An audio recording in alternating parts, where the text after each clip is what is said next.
My name is Ivete Lucas, and I am a Brazilian and Mexican director, the director of Happiness is a Journey, along with. My name is Patrick Bresnan. I am the director of Happiness is a Journey and The Rabbit Hunt and an upcoming film called Naked Gardens.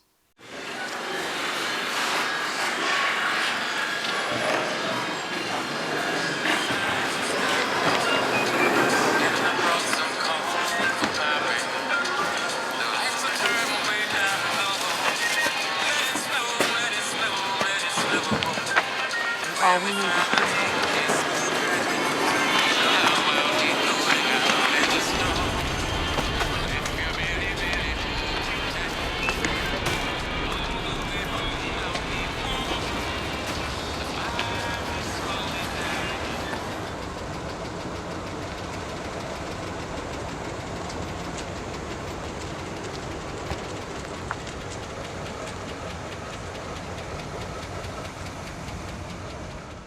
This is Factual America. We're brought to you by Alamo Pictures, an Austin and London-based production company making documentaries about America for international audiences.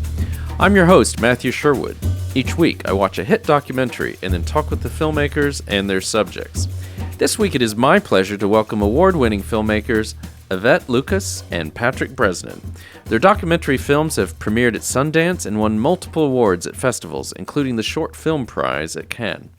Their body of work captures seldom seen parts of America, focusing on the marginalized and in many cases the forgotten. Their most recent short, Happiness is a Journey, captures a night in the life of Eddie Bear Lopez, who in the film spends his Christmas Eve and early Christmas Day delivering newspapers around Austin, Texas. Please join us as we talk with Ivete and Patrick about their films and upcoming projects. Ivete and Patrick, welcome to Factual America. How are things with you? Good. Yeah? I can't complain. Yeah. Not good to complain. So Yeah. I think that life is good. Yeah, well, good. It's great to have you on. Just for our listeners, it's a bit different format than we sometimes have. I mean, we are going to talk about, first of all, I gather is your most recent in terms of what's been released doc, which is a short that was out last year called "Happiness is a Journey." But we're also keen. You know, you've got a great filmography. Certainly, Pahokee, Skip Day, Roadside Attraction are some of the more recent ones I'm familiar with. So we love your work, and we're just excited to have you on and to talk about what you guys are up to and what you will be up to and what we can expect from you in the near future. If maybe to get us started, if you don't mind, Ivete, what is Happiness is a Journey all about? So Happiness is a Journey is a Christmas story. Happiness is a Journey involves the night before Christmas in a newspaper sorting warehouse, where the newspaper is combined with coupons and I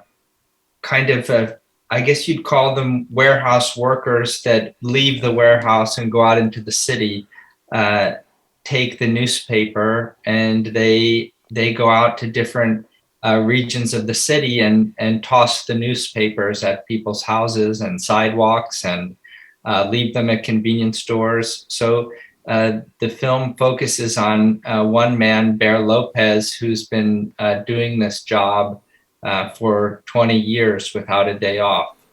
And so, first of all, I mean, call me naive, but I didn't realize people were still getting the paper delivered.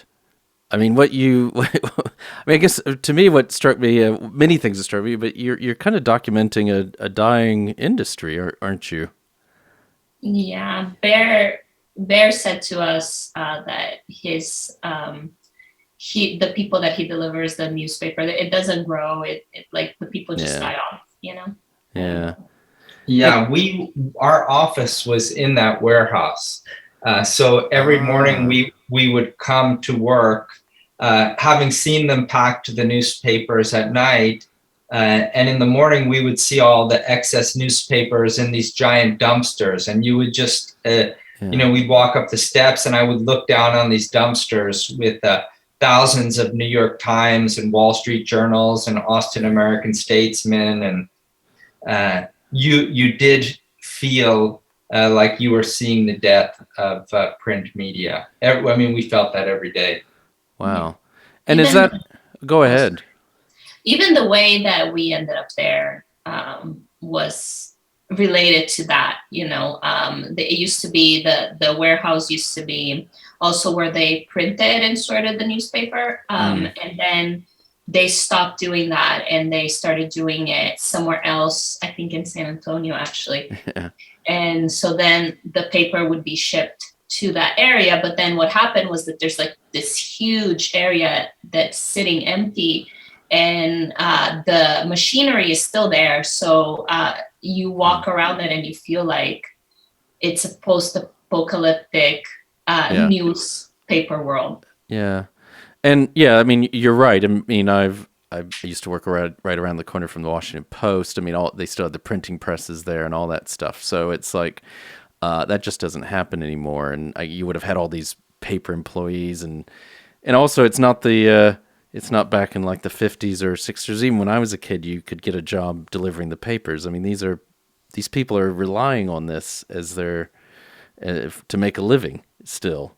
Someone like Bear. How did you come? So how did you? Your offices were here in that warehouse in Austin, but how did you find Bear and maybe latch onto him as a subject for a doc? Yeah, well, Ivete is from Mexico, and I don't need to speak what that means to her, but when we go to Mexico, we drive and you pass so many shrines, and Bear is a Mexican American, and he's very artistic. He had turned the desk that he worked at in the newspaper office into a shrine, and so you would see this very long warehouse full of wood tabletops, and then you'd get to one that it was so ornate, and it had so many relics from his life and souvenirs, and he saved energy drink cans. And there was photography on his desktop from East Austin that he had done over the years, and we were just very drawn to it.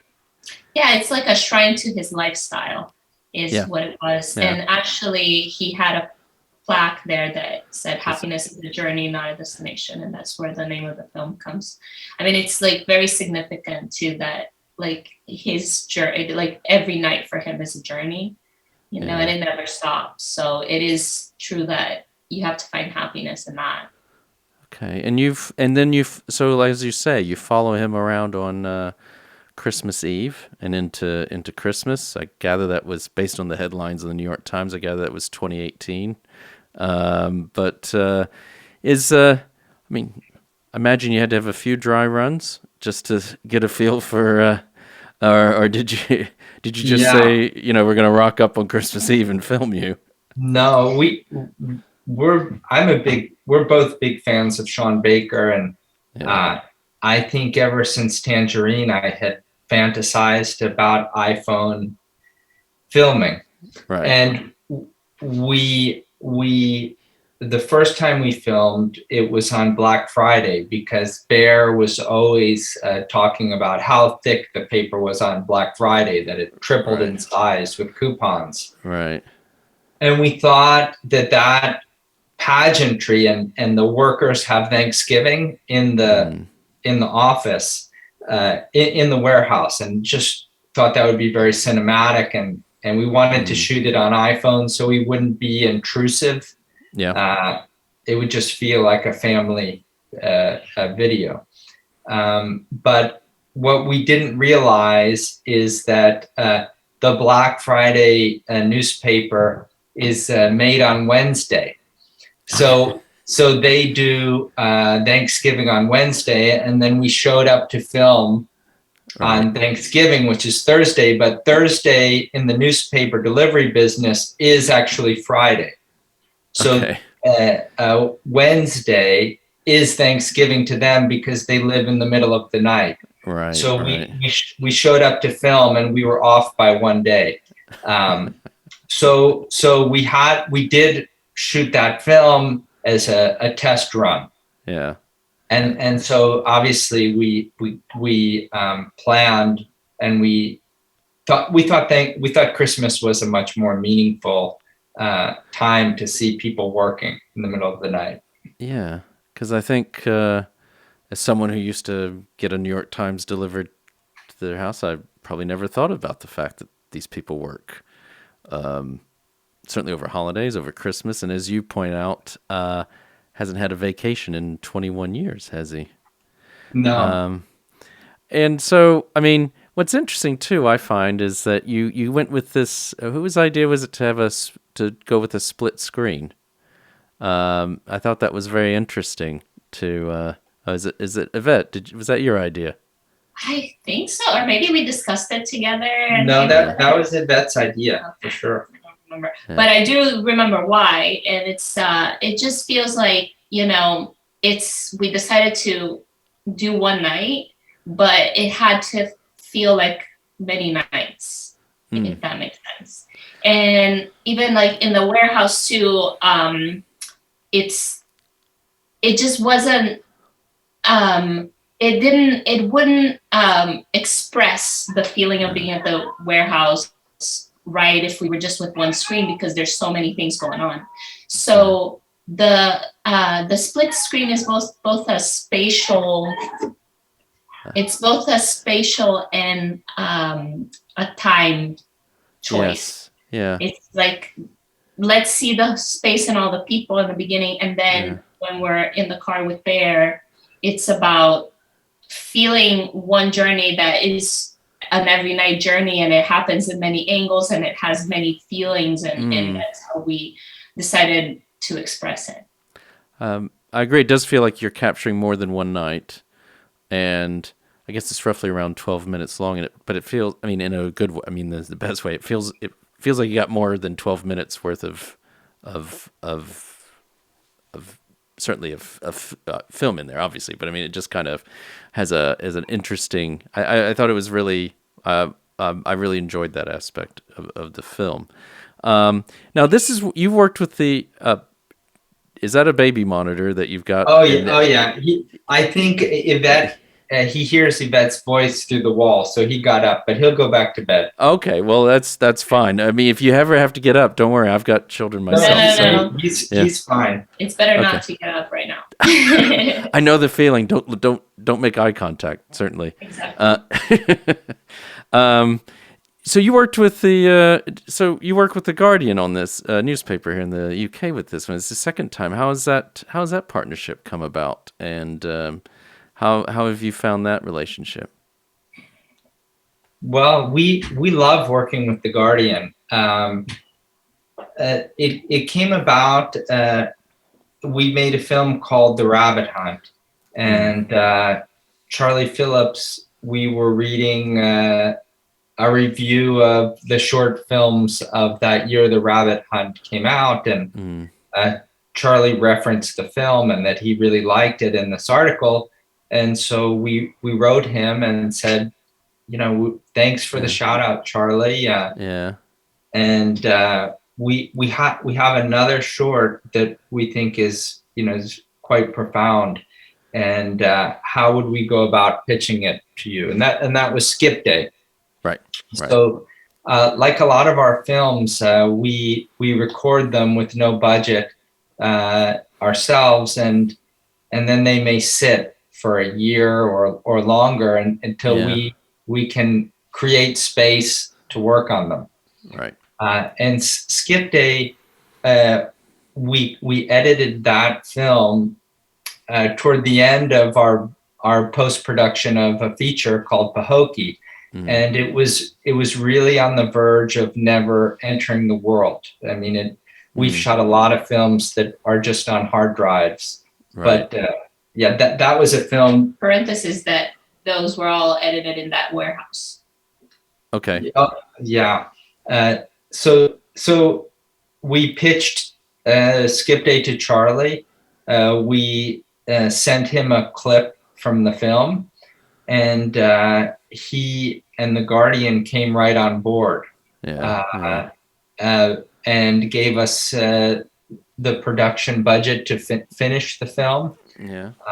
And we were lucky enough that was programmed at Cannes and won and a best short at the Directors Fortnight. So Yeah. I think it was a huge breakthrough for us as artists, and also for The Guardian. It was one of the first films they've had at Cannes. So I mean the Guardian. We pitched the New York Times a bunch of times, and I'm not speaking. I always speak for myself, but it's a very humiliating experience to talk to the New York Times op docs, because they're so literal. And I had pitched them Skip Day, and they had me write 3 pages about why I made it. I sent it to them. They never responded, and it was just very humiliating as an artist. And the whole discussion with the Times was, "What's your opinion?" Yeah, I think it's like in the US, a lot of the times really wants you to have an angle. And that is that. Yeah, and we work actively against that sort of notion that in the beginning of watching a story, you have to have an opinion already. And then we're like selling our opinion to the audience. And that's not what we do at all. Like it's what we like is for an audience to experience something and develop their own thoughts as they watch it. So it's sometimes hard. And with The Guardian, we never had a problem like that. They were just, I think they've hired people, the people that work in film there are very sophisticated and they understand cinema. I want to, one reason I was smiling there is that, not because of your misfortune with OpDocs, but I have one producer credit to my name, and it was on a short as well. And OpDocs got in touch with us. We were really surprised. And then just sent them the film, followed it up, followed up again. They never reply. So we didn't even get to the 2 or 3 paragraphs. But it's a very interesting observation you have. And I think the point you said about not having an angle, which brings me to another short you've done, which is Roadside Attraction, which I thought was I love that I love all your work, but it's I think someone, I don't take credit for this, I saw somewhere, I don't know, was it on YouTube or something, saying it was the most apolitical political doc they had ever seen. And maybe tell us a little bit about that, because I think it's a wonderful little observational film that you've done, and I don't want to explain it. You can tell us what Roadside Attraction is about. You love telling the story. Well, I'll just say, and I always speak for myself. When you're a couple that direct films together, Ivete was born in Latin America. I was born in New York City. We're very different. Yeah. And I'm 8 years older than Ivete. So I kind of come out of the punk rock scene. I grew up going to Fugazi shows and smashing my face. And, I'm lucky I'm married. I didn't have a girlfriend until I was 20. So we're very different people. Yeah. But I make films for everybody. I don't care what your political views are. Yeah. I think that art is a place where we can reach people on a human level. We can strip away the tattoos, the T-shirts, the flags, the politics. That's really the goal of what we're doing. So Roadside Attraction we were living in Pahokee, Florida, which is in the Everglades, and it's 80% community of color. Right. And we were in a very tiny, it was a shack, one room shack, and we had no washer and dryer. So we would drive across the county to my brother's house in West Palm Beach to do our laundry every Sunday. And when the presidential plane, we passed that plane all the time because Donald Trump was home on the weekends to play golf. Right. And it was like a carnival. You would drive by and there were... First, it was the Trump plane that used to park there. And Yeah. then it became Air Force One. Yeah. And that was what started. Sure. Yeah. So it was Air Force One, and it was a carnival, and it wasn't...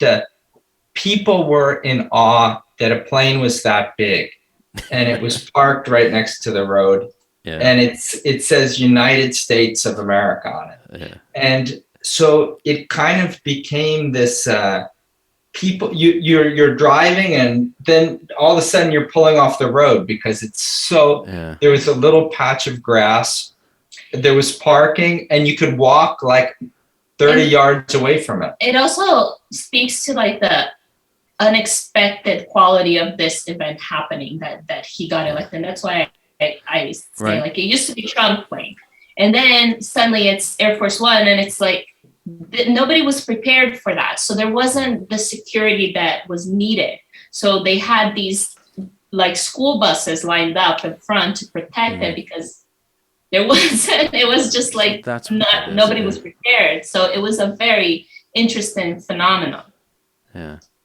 And I think when he talks about, and when the person talked about, like, it's an apolitical political doc, because it is like showing a political event that happened and that effect on people. But I think when we decided to get out of the car and just start shooting, we were initially saying, well, let's like shoot this and other things and try to, capture this moment in time. But then we realized it's really about the people coming in and out.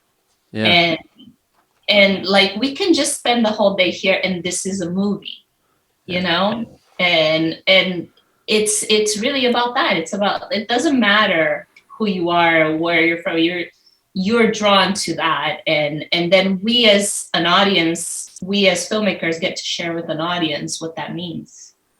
Yeah. And I love the, you've got the sign that says no trespassing, whatever, and yet you've got the cops come in, and then you think, oh, they're just going to roust everyone, and then they start taking pictures with everyone and selfies and things. But what happened at the very end? What happens at the end? Because the cops running up to you. Well, at the end, when what's really interesting that happens is Trump and the First Lady were coming toward the plane, meaning that Mar-a-Lago, this beach resort where they live, is right down the street. And so the police at a certain point had to clear out the public so that those set of limousines could pull up with the president. And so Ivete evacuated. I was going to get something to eat. Yeah. And I left, and he was there by himself, and he couldn't leave. Everybody had to leave, but he didn't have a way to leave. Yeah.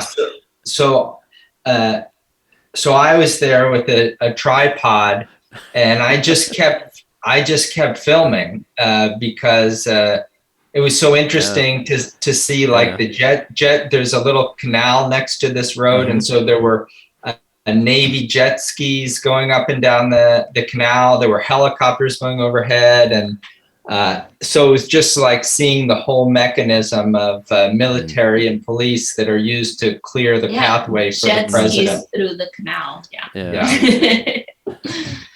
So anyway, so that's what happened. So we've been talking. We've been talking about up to this point your shorts. I mean, is that? Do you have a preference for shorts? I mean, I know you have one feature, and I guess you've got another feature coming, or is that just how it's kind of worked out that you've most of your films have been shorts?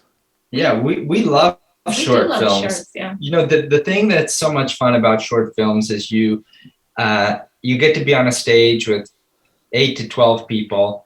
You get to see a variety of work from around the world and really make friends. And which is a very different process from a feature. It's much more low stakes in many ways because it's less money. It's less like you have to deal with industry pressures less, and so you get to make you really get to make what you want, which we still do with the features, but with the features it's more of a battle to continue getting to do what we want. And with the shorts we can experiment and just do things that are much more spontaneous, and so I don't think we'll ever stop making shorts. Okay. I think that actually takes us to a good point to give our listeners a quick break. We'll be right back with award-winning filmmakers Ivete Lucas and Patrick Bresnan. We've been talking about Happiness is a Journey is one of their shorts, among others, and you can see some of their work there on the Guardian newspaper website here in the UK. If you enjoy Factual America, check out the Movie Maker podcast. That's all one word, Movie Maker, where our friends at moviemaker.com interview everyone from filmmakers just breaking in to A-listers like David Fincher and Edgar Wright about their movie-making secrets and behind-the-scenes tricks of the trade. They go deep and let the guests speak uninterrupted to get you the most film insight. Now back to Factual America.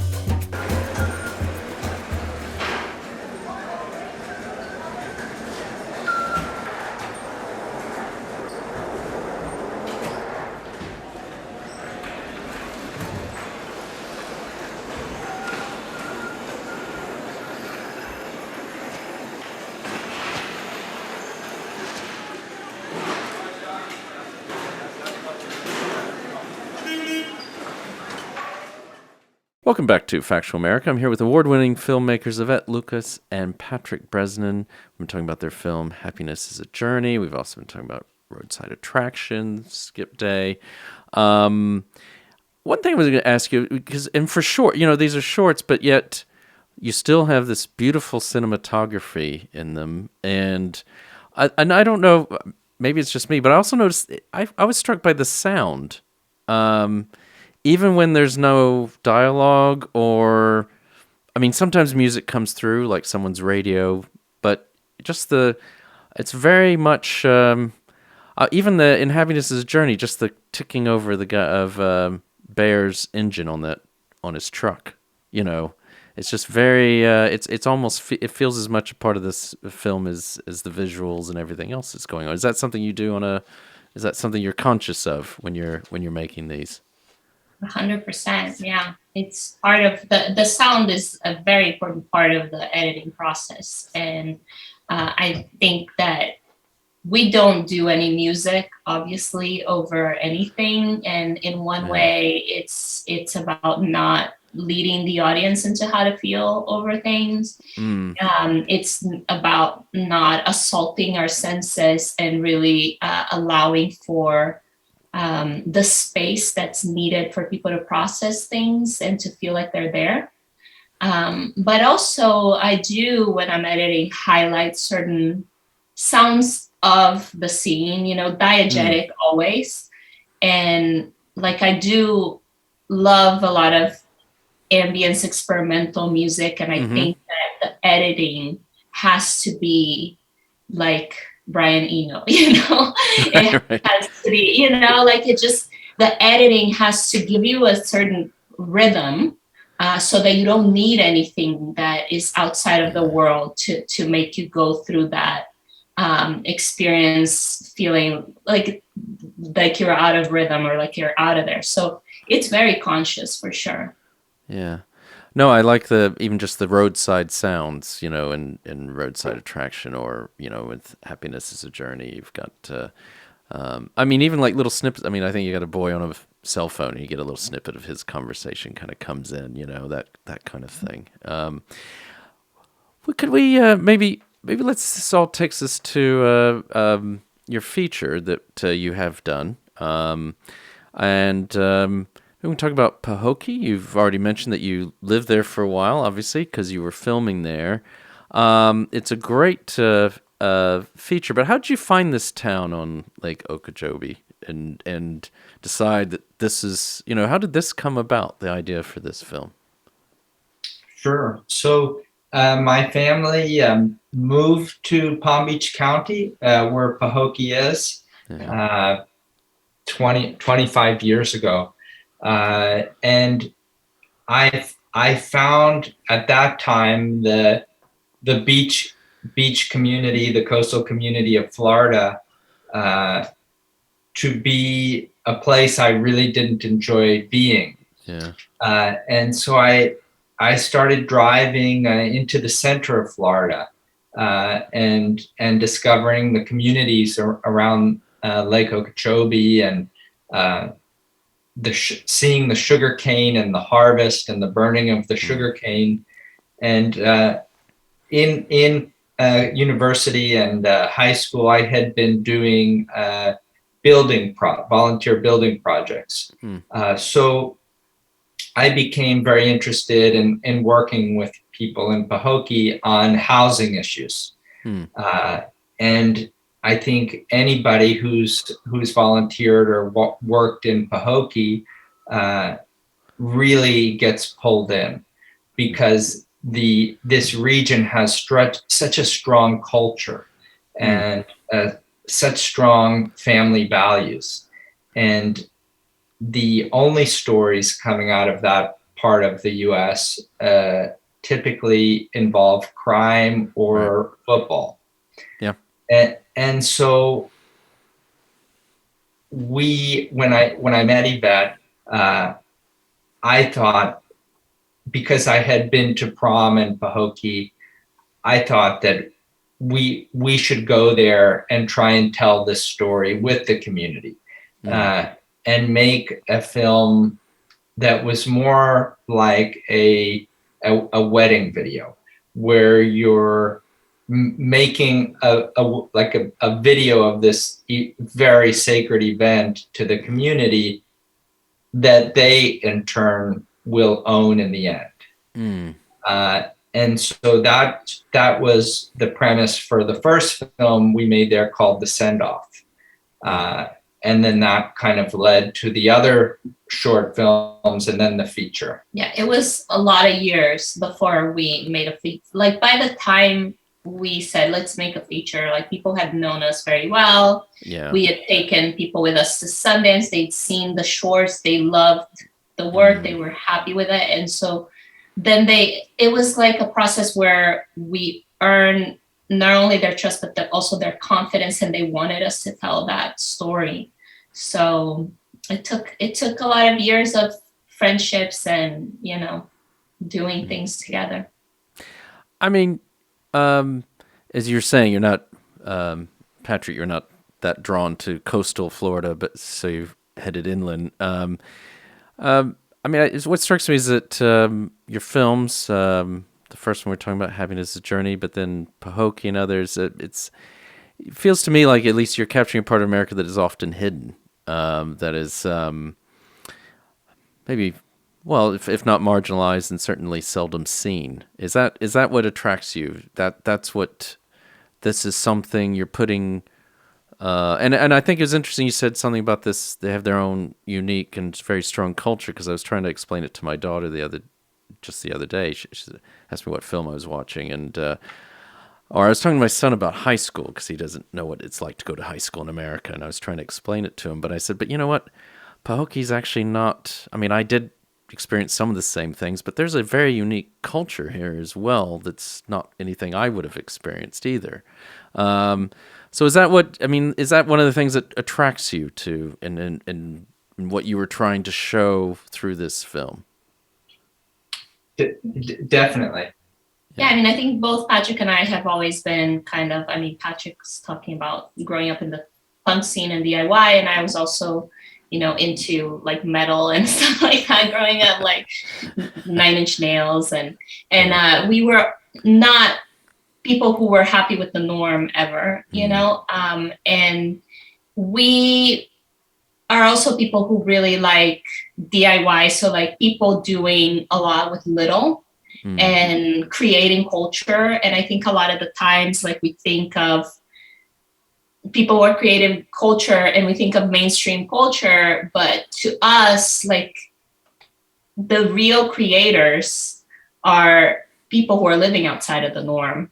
And we've been, like, I was doing it in Mexico when I met Patrick, and then when we got together, we had been driving all over the United States, and he had been doing that before too, taking photos and participating in events, and always around people who are doing performance and music. And so obviously it's not just the part of being either marginalized or not conforming to the mainstream culture. It's also the process of creating beauty and music, and and then thinking about, like, why is that missing from our collective consciousness of who we are as a country or as people, and so then when we see that something that really inspires us like that, then we make films.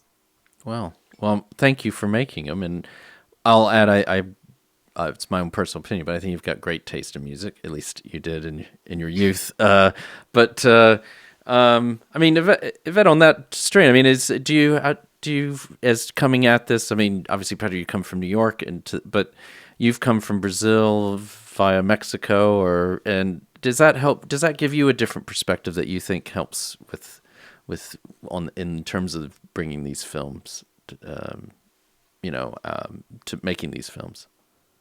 Yeah, for sure. I mean, I think for me, observing and learning and respecting people, even when they are different than me, and appreciating the differences, has been a mechanism for survival.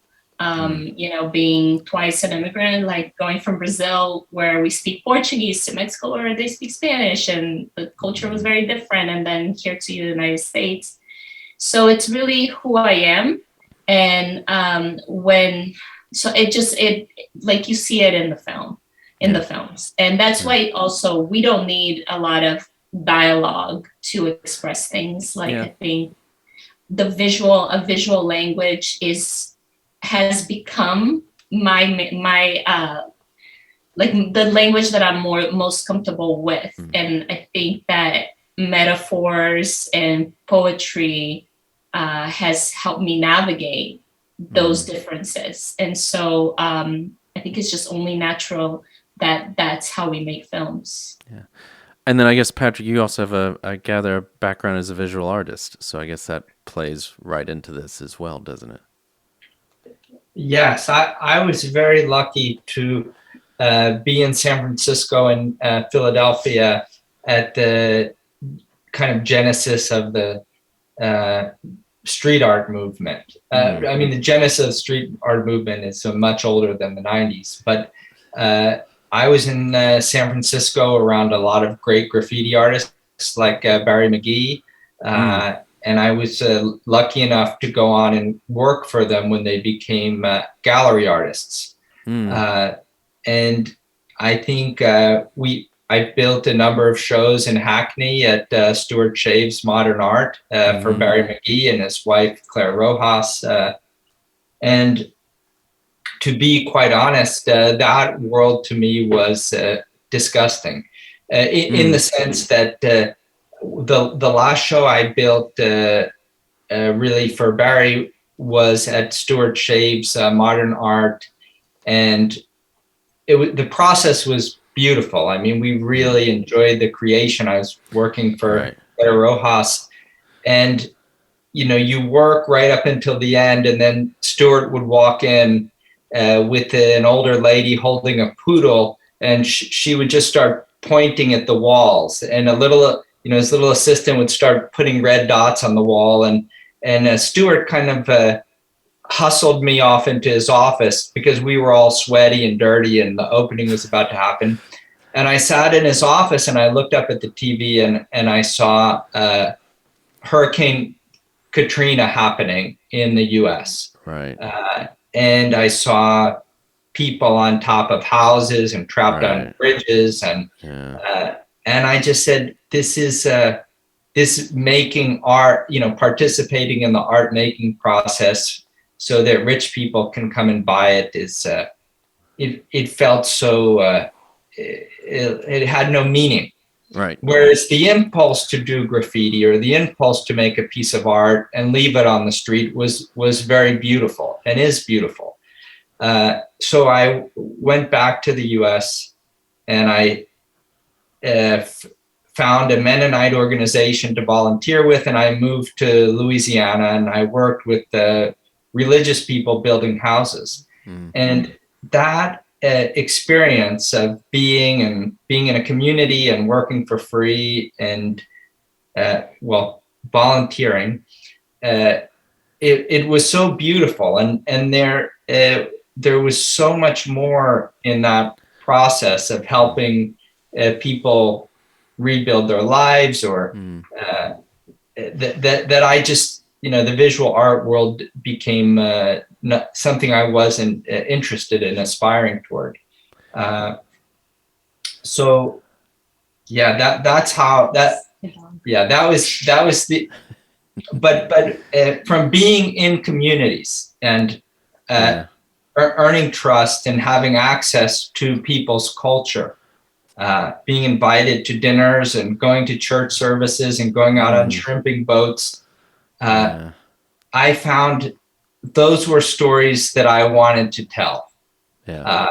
And so that's how our path kind of diverged into community storytelling.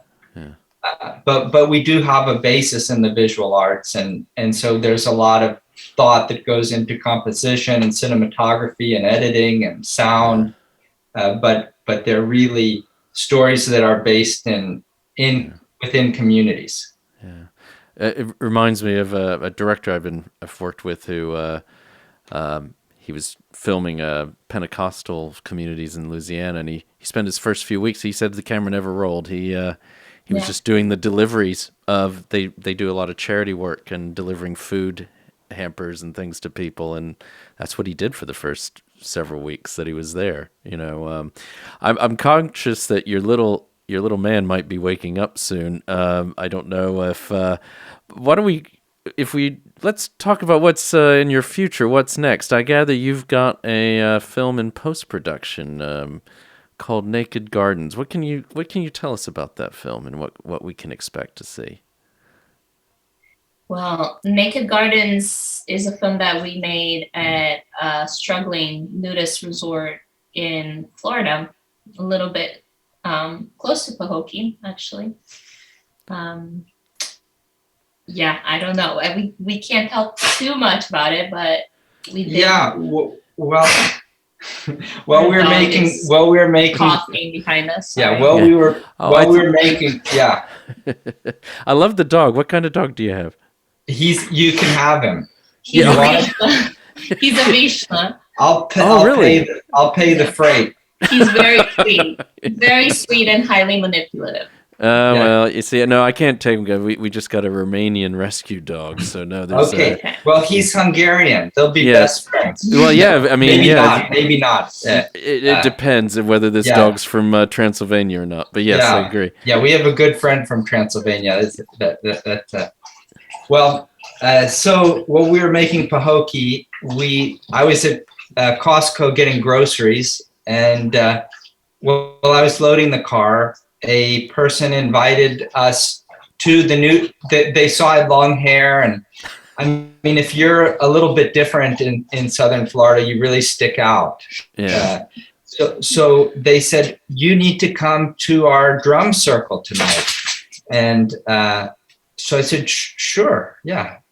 And she said, well, it's at a nudist resort and it's free tonight and it's youth night. And, I'm 40 something years old. So I'm thinking, wow, she thinks I'm a youth. So this is great. But we realized that the nudist resort is desperate for young people. And so we called and asked to get a tour because we're always looking to tell stories about communities, especially communities that are I think there's a lot of connotations in nudism, and there's a lot of prejudgment about the naked body and people together. And about why people would want to be nude. But this is a community that people live there. So, people live there full time. It's a camping community, but it's full time camping. So long term. And it's not just like a resort that you go and spend some time naked. It's like a commitment to live your life that way. And it's an act of defiance. And we wanted to know what that's like to live that life. And every like feature, because feature films take a long time. So every feature that we make are experiences that we want to have as well. Like when we went to Pahokee, we lived there for almost a year. And when we filmed this nudist resort, we lived close, like right next to it, not full time there, but we also got nude and filmed with them, because you cannot point a camera at nude people wearing clothes yourself. It's just not good. So. No, that's I think if it's anything, I'm sure it will be like any of your other films. It's going to be well worth a watch, and I'm definitely looking forward to it. I mean, can you say anything more? Can you say roughly about when it will be coming out? Do you know yet? Yeah, it will come out this summer. Okay. We're just negotiating various premieres, but it should. We would love to bring the film to the BFI. We have a producer, Roberto Minervini, on the film, who's been to BFI many times, and he's a director who's producing. Okay. And we have two producers who are from London. Julia Nottingham is a producer, and Tabs Breeze is a kind of an up and coming British producer living in LA. So we really want to bring this film to BFI. We've had almost all of our shorts at BFI. But this is definitely a film that needs to premiere in the summer, because that's when we all want to be naked. So. And I think, and hopefully things will be opening up a little bit, even more so over this summer. And if you bring it to BFI, yes, I'm now based outside of London, but hopefully we can actually meet up in person. Imagine that. That doesn't happen very often these days. But I mean, it's another film set in Florida. I guess Florida is a rich mine for subjects and topics. But you're sitting there. You're in Austin, aren't you? Yes. You got any plans for any Texas subjects? Yes, we're shooting two new films in Austin, and in 2 weeks we're going to shoot a film in Louisiana. Okay. When I was volunteering in Louisiana, that was about a 4-year period. Someone brought on a weekend brought us to a town called Eunice, where there's a very famous family of Cajun musicians and also accordion makers. And so for years and years, myself, and then later when I met Ivete, we would go to Cajun Mardi Gras. And so this year feels we're all dying inside. And so the release of going to a Mardi Gras in a rural community that has such rich history of music, and to run through the rice fields and drink and film and take pictures is that's our next project. But we've done a lot in Florida because his family is there, but we definitely have new ideas around us as well.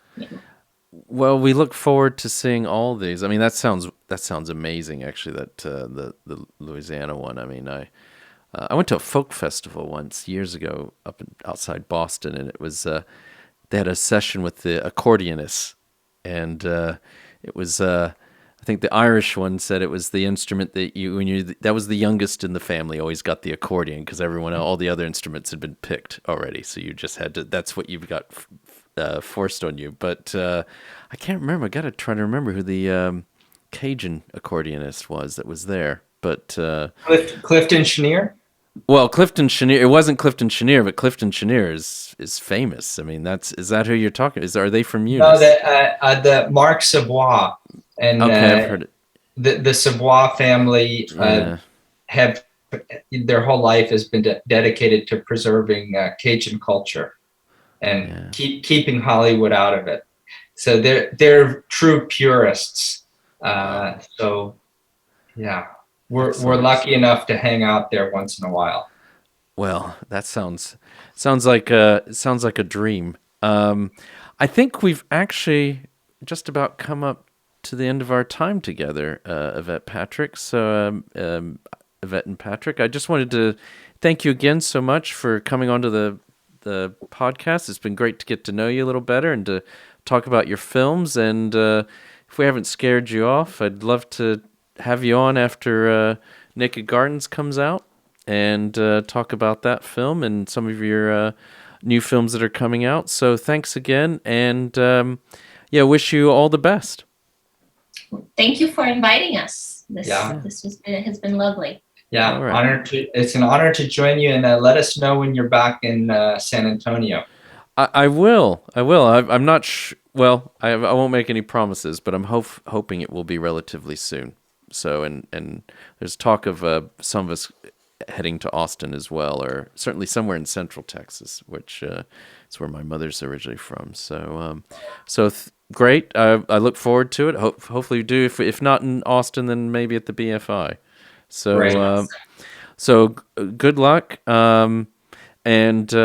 Take care, and we look forward to having you on again sometime. Okay, thank you so much. Thank you. I'd like to give a shout out to Sam and Joe Graves at Intersound Audio in Eskrick, England, in deepest, darkest Yorkshire. A big thanks to Nevin Apaunovich, podcast manager at Alamo Pictures, who ensures we continue getting great guests onto the show. And finally, a big thanks to our listeners. As always, we love to hear from you, so please keep sending us feedback and episode ideas. You can reach out to us on YouTube, social media, or directly by going to our website, www.factualamerica.com, and clicking on the Get in Touch link. And as always, please remember to like us and share us with your friends and family, wherever you happen to listen or watch podcasts. This is Factual America, signing off. You've been listening to Factual America. This podcast is produced by Alamo Pictures, specializing in documentaries, television, and shorts about the USA for international audiences. Head on down to the show notes for more information about today's episode, our guests, and the team behind the podcast. Subscribe to our mailing list or follow us on Facebook, Instagram, and Twitter at Alamo Pictures. Be the first to hear about new productions, festivals showing our films, and to connect with our team.